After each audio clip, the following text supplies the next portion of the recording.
All right. All righty then. But me and my best friend was just talking, or she was just watching the movie, and she said something that made me think about this, which I'm about to talk about. So, in general, my biggest problem with spirituality and the conceptualization that it stands today and how it's used and manipulated for personal gain and all this other weird shit, and people wonder why they die horribly. But a lot of times when they portray African spirituality or voodoo, hoodoo, Santeria, just like a long list of different conglomerations of African practices, whenever they portray that, it's always with a true Eurocentric connotation. Like everything that their example of what is bad African spirituality is the literal sense of what their dark magic came out of. And the presentation that they give us is that we evil African people created this type of magic. The things that we use to get to principles is not the same. You don't have papayas in Europe. You know what I mean? You don't have melons, or melons, African gourds. You don't have that in Europe. You don't have that in Scandinavia. You don't have that in Russia. You don't have that even in China. You don't have that in all parts of Asia. Certain parts of Asia, you might find something like it, but you can't find what we have to enact that practice, what we use to enact that practice compared to what they use to enact their practices. That's how we ended up where we are today with this connotation of spirituality. Even with Jesus is a blood sacrifice that you literally eat his body and drink his blood. Like, that's what I'm trying to tell you. The idea of the evil African spirituality, it is what you normally practice every Sunday, every day, quote unquote, you're supposed to, but every Sunday, this is what you're doing. You're in a ritual that you do not understand where it came from and how it was brought to you. But you're so used to seeing the ritual like this that when you see somebody else do something, the only thing you can compare it to is something that's evil or something that we took from you. You know what I mean? So it's the presentation that we run around and use is that from the perception of a European looking at an African. We don't never look at ourselves as Africans looking at Africans. Because yet again, African is not one place. Africa is not one place. Me as a Cameroonian, when I see how Ghanaians do things, I'm like, bro, we do a kind of similar thing, but we do this to do this and do that. Like, and they'll be like, oh, brother, but we do this to do this to do that, and we're comparing, but we're not all the same. Yet again, voodoo, hoodoo, Santeria, I don't need, but because that's gonna lead me in another direction if I even say them niggas' name. But the connotation that we use when we watch or when we're told about our history and our spirituality, like understanding that we were in slavery like 230 years before they introduced Christian teachings to us. They refused for Africans to have gods because every time Africans had gods, they fought for their freedom. Like nobody seems to know our revolutionary history or what the Maroons, who like, just I ain't trying to get into that. My main point about this conversation is African spirituality and how they have conditioned us to look at ourselves through their eyes and what that really does and how much that really hurts us. Like I always say, if you're talking about spirituality and you don't go to plantations, you don't go to graveyards, you don't go to big bodies of water, like what African spirituality are you practicing?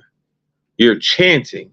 You're you're trying to bring forth something, but to commit African spirituality is just like Catholicism says. You have to work. You have to go to the place where those people are, calm yourself, release, and then just see what, where your intuition takes you, whatever words you want to put on it.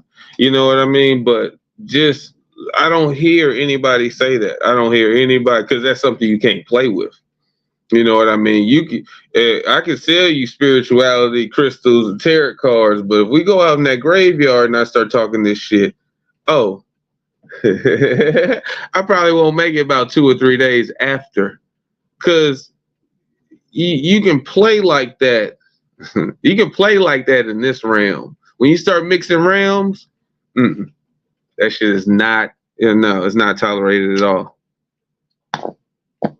Goddamn hole in it. But here's my last one. I'm really about to quit these motherfuckers. I'm so tired of this shit. But even more so into the note. Like, for real though, like, you can't really play with the reality of us. You know what I mean? Like,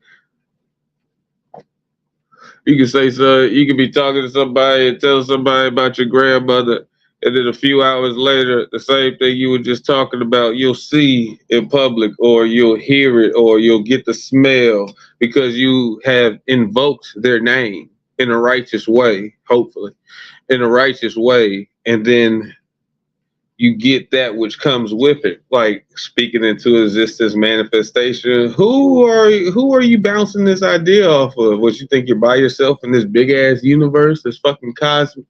How you say it? Damn, I can't think about that word. I ain't said it so long.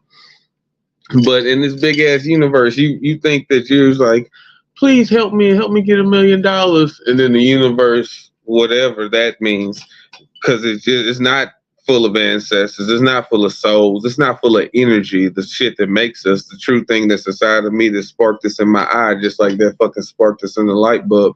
That which can't be destroyed is that which makes up the universe. So when you're praying and saying something to that which you just deem as the universe, or that as you deem as God or Jesus, that as you deem as Allah or Buddha, you're talking to yourself and your past self, your future self, and all the selves, because we're a collective consciousness. You're not an individual. You're not special.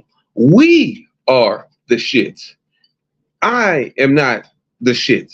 We are the shit. It's not me. It's us. It's the collective consciousness that makes all of this shit possible. The whole idea of reality is because we believe it to be this.